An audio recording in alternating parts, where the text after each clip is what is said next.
ఇక డీటెయిల్స్ చూస్తే ఇవాళ తెలంగాణ అసెంబ్లీ ఇరిగేషన్ ప్రాజెక్టులపై చర్చ జరగనుంది. ఇవాళ ఇరిగేషన్ పై శ్వేతపత్రం విడుదల చేయనున్నారు.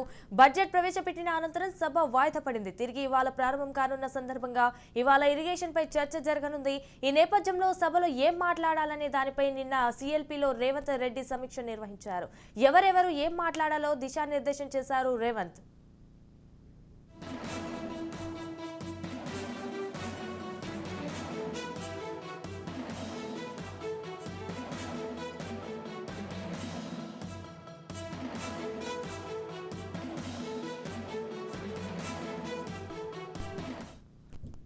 ఓట్ అండ్ అకౌంట్ బడ్జెట్ 2024-25 సందర్భంగా ఇవాళ ఉభయ సభలో చర్చ కొనసాగనుంది. ఇప్పటికే ఆర్థిక శాఖ మంత్రి మల్లు భట్టి విక్రమార్క 2,75,891 కోట్ల బడ్జెట్ ను ప్రవేశపెట్టారు.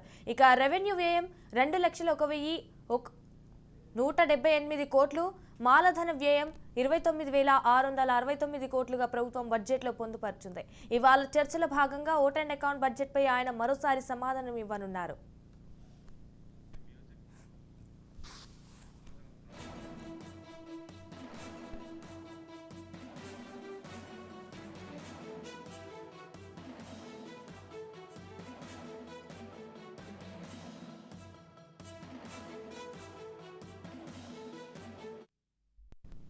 అదేవిధంగా సభలో సిగరెట్లు, పొగాకు ఉత్పత్తుల బిల్లులు, ఉత్పత్తి, సరఫరా నియంత్రణ, ప్రకటన నిషేధ బిల్లులను సీఎం రేవంత్ రెడ్డి ప్రవేశపెట్టనున్నారు. బీఆర్ఎస్ 9 ఏళ్ల ప్రభుత్వ పాలనపై శ్వేతపత్రం విడుదల చేసి పవర్ పాయింట్ ప్రజెంటేషన్ ఇవ్వనున్నారు. ప్రస్తుతం హాట్ టాపిక్ గా మారిన కృష్ణా జలాల అంశంపై కూడా ప్రభుత్వం తీర్మానాన్ని ప్రవేశపెట్టనుంది.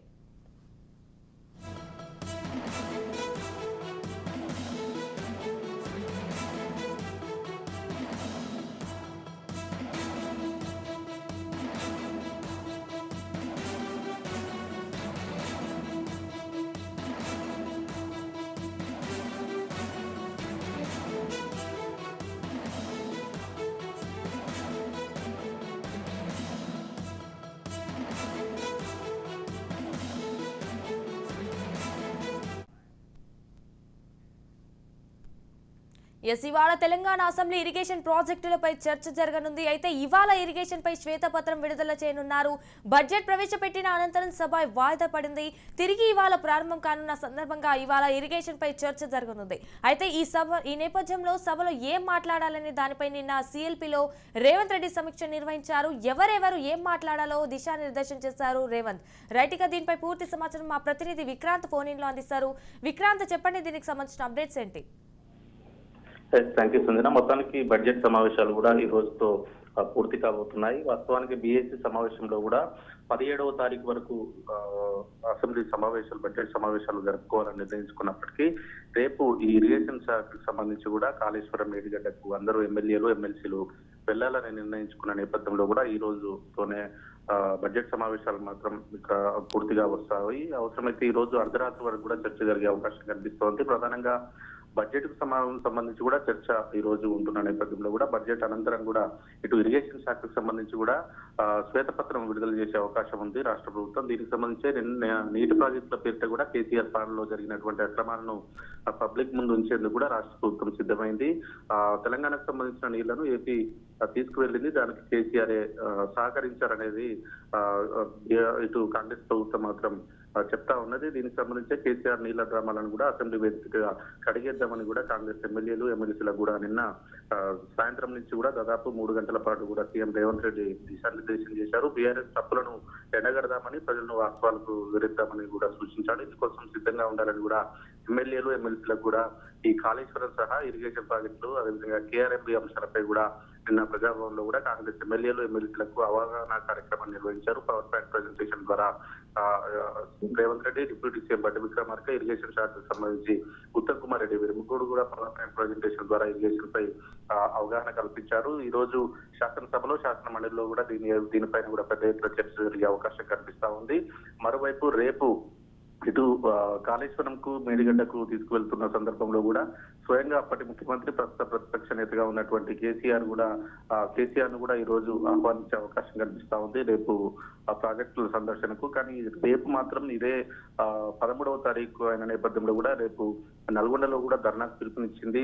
నల్గొండలో ఇటు నల్గొండకు, అదేవిధంగా పెండింగ్ ప్రాజెక్టులను పూర్తి చేయలేదనేసి, అదేవిధంగా 10 ఏళ్లు నిర్లక్ష్యం వివరించారని కాంగ్రెస్ ప్రభుత్వం చెప్తా ఉంటే, అప్పటి బీఆర్ఎస్ ప్రభుత్వం, ప్రస్తుత బీఆర్ఎస్ పార్టీకి సంబంధించి కేసీఆర్ మాత్రం ఈ రోజు నిర్ణయం తీసుకున్నారు. రేపు నల్గొండలో కూడా ఇప్పటికే ధర్నా కూడా పర్మిషన్ ఇచ్చిన సందర్భం కనిపిస్తా ఉంది. రేపు మొదటిసారిగా కూడా ప్రభుత్వం నుంచి బయటకు వచ్చిన తర్వాత ప్రతిపక్ష పార్టీగా ఉన్నటువంటి బీఆర్ఎస్ మొదటిసారి రేపు ధర్నాకు పిలుపునిచ్చింది. ఈ కృష్ణా రివర్ బోర్డుకు సంబంధించిన పరివాహక ప్రాంతానికి సంబంధించి నాగార్జున సాగర్, అదేవిధంగా శ్రీశైలాలకు సంబంధించి రాష్ట్రాన్ని తాకట్టు పెట్టారు ఏపీకి, మిగతా కేంద్రానికి అనేది కేసీఆర్ అదేవిధంగా బీఆర్ఎస్ పార్టీ నేతలు ఆరోపిస్తా ఉన్నారు.